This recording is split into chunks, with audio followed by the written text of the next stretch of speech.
Good afternoon, 7th class student. This is your chapter number 5. Today I given you as a homework question number 1 2 3. Question number 1 2 3 आपने learn करने हैं. I asked from one student. He told me that your chapter number 16, 17 and 18 revision already taken place. So I am starting before 16 chapter you had done chapter 5th. So I started this reproduction chapter for the revision. So you have to learn question number 1 2 3 as well as do written practice also. Do written practice also, it is must for perfect learning. Now question number 1, why is reproduction important? Reproduction, it must be reproduction important क्यों है students? यानी जो चाहे वो animals हैं, human being हैं, birds हैं, जो कोई भी है, हर कोई रिप्रोड्यूस करता है, बर्थ देता है.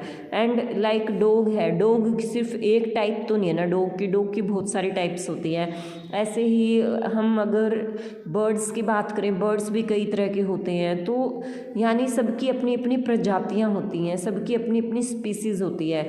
तो अगर रिप्रोडक्शन नहीं होगा, हम जानते हैं कि हर चीज़ का अपना एक लाइफ स्पैन होता है. जैसे ह्यूमन बीइंग है, हमारा 100 है हमारा मैक्सिमम, मतलब कोई है जो 110 120 साल भी जी लेता है. तो 100 साल हम मान के चलते हैं कि ह्यूमन बीइंग की ज़िंदगी होती है. अगर पीछे से रिप्रोडक्शन नहीं होगा और बच्चे पैदा नहीं होंगे तो हम जितने भी हैं अपनी 100 साल की उम्र पूरी करके या जितने भी साल में डेथ होती है उतनी हो करके सब खत्म हो जाएंगे धरती से. ज़्यादा से ज़्यादा 120 साल तक कोई आखिरी इंसान बच जाएगा.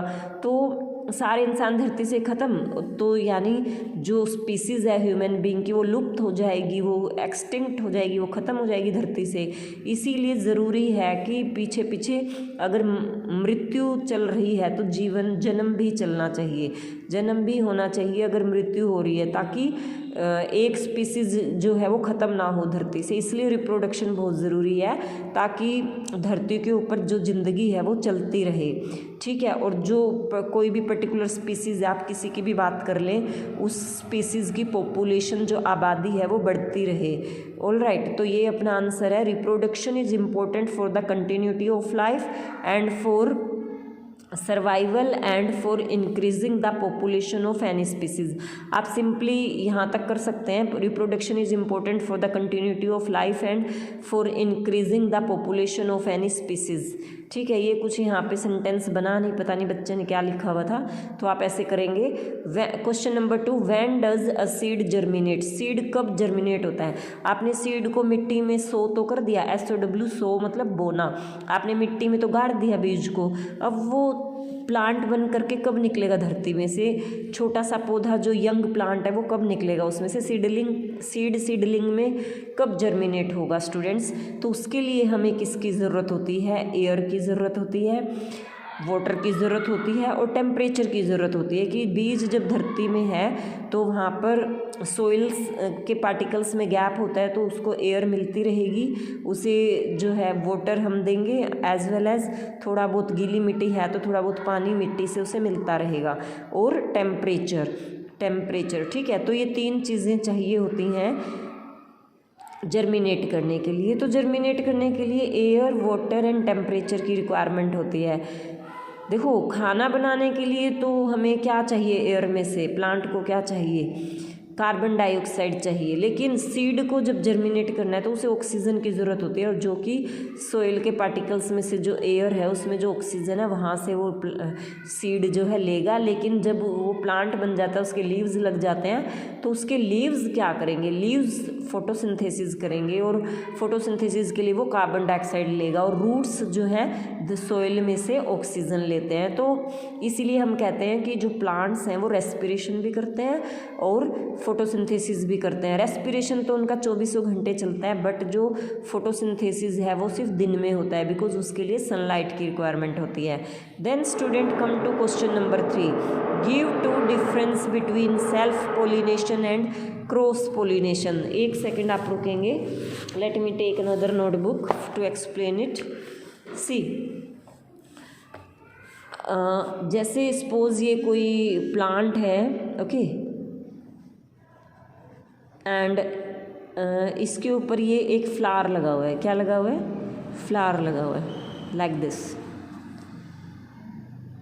इसके यहाँ पर साइड में ऐसे खड़े खड़े से स्टिक हैं, ठीक है, और बीच में बिग मोटा सा ऐसे आपको मिलेगा, तो वो तो है फीमेल। जो सर्कल बीच में बना हुआ है वो तो कौन है, ऐसे सर्कल भी नहीं है, इवन आई वुड से एक बोतल की शेप में, कुछ इस तरह से बोतल की शेप में कुछ ऐसा आपको मिलेगा सेंटर में बिल्कुल, वो तो क्या होता है, फीमेल रिप्रोडक्टिव ऑर्गन होता है। एंड जो साइड में स्टिक्स से खड़े हैं, इस तरह से जो स्टिक खड़े हैं सेंटर में ही होंगे, ये भी बीच में ये होगा, इसके चारों तरफ ये स्टिक होंगे, ये मेल रिप्रोडक्टिव ऑर्गन होते हैं। क्या होते हैं, मेल रिप्रोडक्टिव ऑर्गन होते हैं। तो इनके ऊपर ये येलो कलर का पाउडरी सब्सटेंस भी होता है, इसको हम क्या कहते हैं, एंथर, क्या बोलते हैं, एंथर। तो स्टूडेंट अब ये फीमेल का ये ऊपर का पार्ट ओपन है, तो क्या होगा, अगर एक ही पौधे में से ये एक ही फूल है, इसी के जो ये एंथर्स हैं, ये पोलन ग्रेन्स प्रेजेंट होते हैं इसके अंदर, एंथर के अंदर, ये जो है उड़ करके इसके अंदर चले जाएं, अगर फीमेल वाले ऑर्गन के अंदर चले जाएं, तो ये क्या होता है, सेल्फ पोलिनेशन, यानी एक ही प्लांट के अंदर का बात बन गई, उसी के पोलन ग्रेन्स उसके एंथर में से उसी के फीमेल पार्ट में चले गए, मेल से फीमेल में चले गए। लेकिन जो क्रॉस पोलिनेशन क्या होता है, दो प्लांट्स हैं, इनके ऊपर फ्लावर लगा हुआ है, ऑलराइट, एंड इसका जो फीमेल पार्ट है जो बिल्कुल सेंटर में बना हुआ है, एंड इसका जो इसका जो मेल पार्ट है, जो ये खड़े वाला पार्ट है जिसके ऊपर पाउडर सा सब्सटेंस होता है येलो कलर का, अब यहाँ पर एक ही पौधे के जो पोलन ग्रेन्स हैं, एंथर में से जो पोलन ग्रेन्स निकलेंगे वो उसी के ही पौधे में नहीं जा रहे, दूसरे पौधे के, दूसरे प्लांट के जो एंथर हैं वो उड़ करके या इंसेक्ट के स्टिक हो करके इसके दूसरे सेकंड वाले के फीमेल जो सेंटर में रिप्रोडक्टिव ऑर्गन है, रिप्रोडक्टिव पार्ट है, जो उसके अंदर जाएंगे। क्रॉस पोलिनेशन में तो एक प्लांट से दूसरे प्लांट तक जो है पोलन ग्रेन्स जाते हैं, एंड सेल्फ पोलिनेशन में एक ही प्लांट से ही बात बन जाती है, उसी प्लांट के पोलन ग्रेन्स उसी के फीमेल ऑर्गन में जाते हैं। तो इस तरह से ये होता है, पोलिनेशन कहते हैं हम इस प्रोसेस को।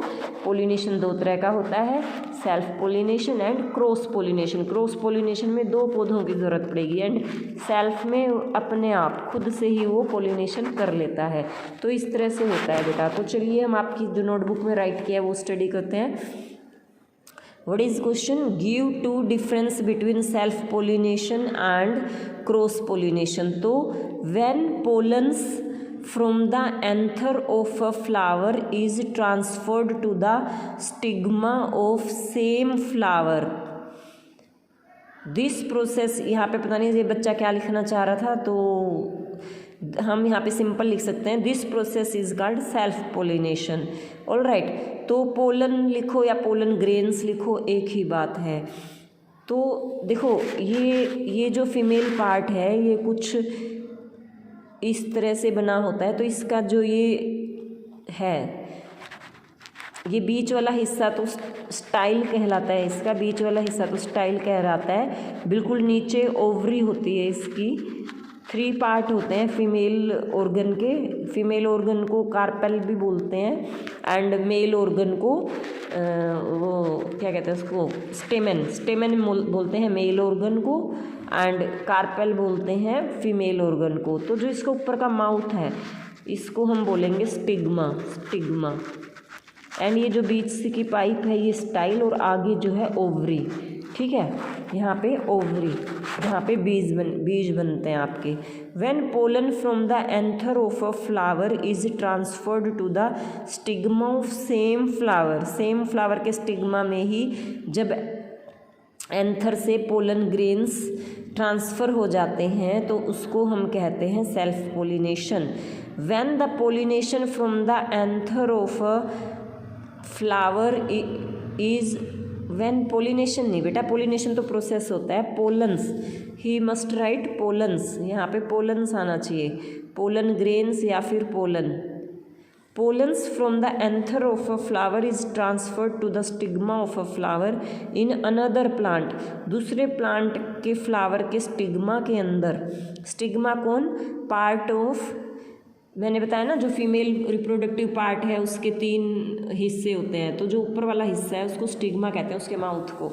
तो दूसरे प्लांट के फ्लावर के स्टिग्मा में ट्रांसफ़र हो जाएंगे किसी और प्लांट के फ्लावर के एंथर के जो पोलन्स हैं, ठीक है, उसके एंथर के जो पोलन्स हैं वो इसमें एंटर कर जाएंगे। तो इस तरह से ये प्रोसेस होता है बेटा। तो सेल्फ पोलिनेशन, क्रॉस पोलिनेशन दोनों आपको आना चाहिए। तो ये अपने 3 क्वेश्चन आंसर थे, अच्छे से करना। Take care, bye, have a nice day.